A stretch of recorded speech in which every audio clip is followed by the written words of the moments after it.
All right, let's dive into the mind of a true Wall Street legend, Jesse Livermore. We're going to decode the principles that he lived by. And after all his incredible wins and devastating losses, his entire strategy really boiled down to mastering one single powerful idea. And there you have it. According to Livermore, this is the whole game. It's not about being the smartest person in the room or having some secret information. Nope. The ultimate skill, the one thing that separates the big winners from everybody else, is mastering your timing. That is the million-dollar question, isn't it? And it's not about guessing or getting lucky. It's about a disciplined, patient strategy. And in this breakdown, we're going to walk through exactly how Livermore did it. Okay, but first we have to tackle this massive misconception that traps, almost every new trader. It's this belief that to make money, you have to be constantly doing something, always in the action. Livermore was absolutely ruthless on this point. He said, and I quote, "You are mistaken if you believe profitability is correlated with activity. Being busy, constantly buying and selling, it's not the same as being productive. In fact, more often than not, it's the fastest way to drain your account." And here is the brilliant diagnosis Livermore made. See, most traders who lose money, they blame their analysis. They think, oh, I picked the wrong stock. But he argued that their analysis was often spot on. The problem was their timing was just off. Their patience ran out right before the market was ready to make its big move. And being right too early is financially the exact same thing as being wrong. So if we're not supposed to be trading all the time, when do we act? Well, this brings us to Livermore's core concept, his foundational idea for figuring out that perfect moment to strike. The path of least resistance, or PLR for short. This is the heart of the entire strategy. You don't try to predict where the market is going to go. You wait until the market itself shows you with undeniable force where it's already going. Anything else, in Livermore's eyes, is just pure gambling. This is just the perfect metaphor for it.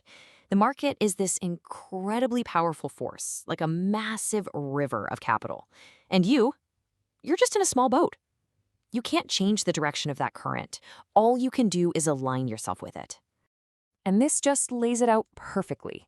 There are two ways to approach this.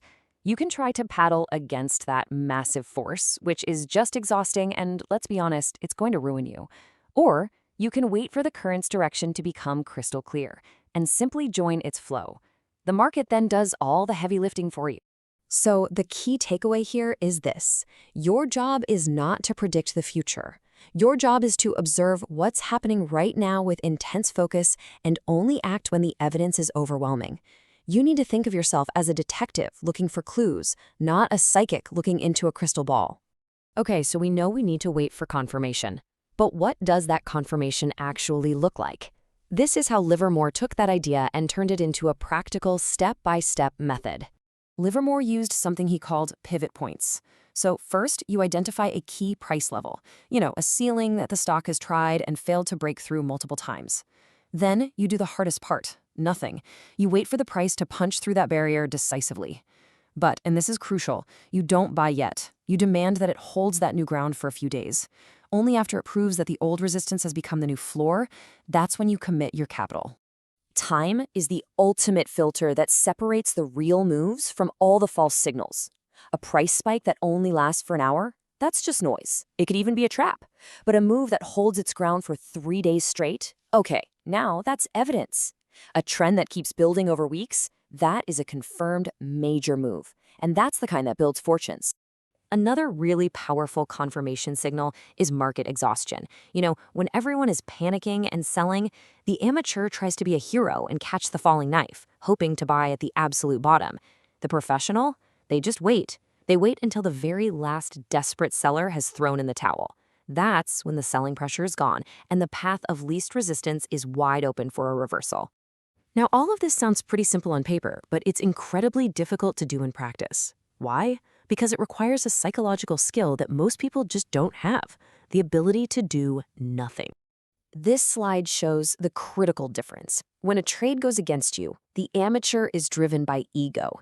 They say, I'll just buy more to lower my average price and prove I was right.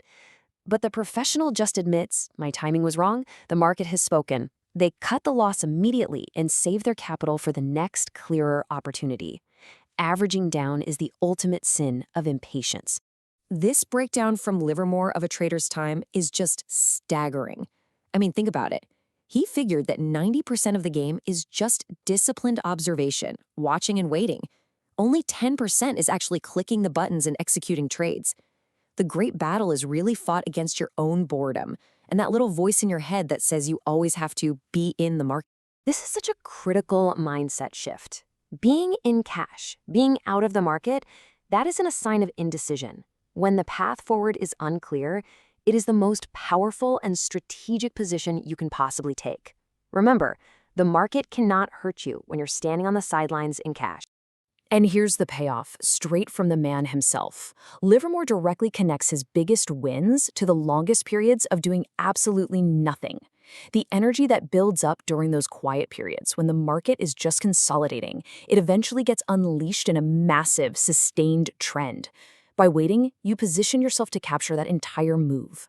So it all comes down to this one simple truth. The money isn't made in the frantic buying and selling, it's made in the iron-willed discipline to sit on your hands and just wait. You wait for the market to scream its instruction at you instead of trying to decode its whispers.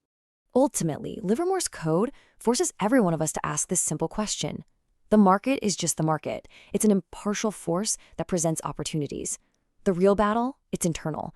It's the fight against the urge to act, the fear of missing out, and the simple human inability to wait for the perfect moment. If you can master that, you master the game.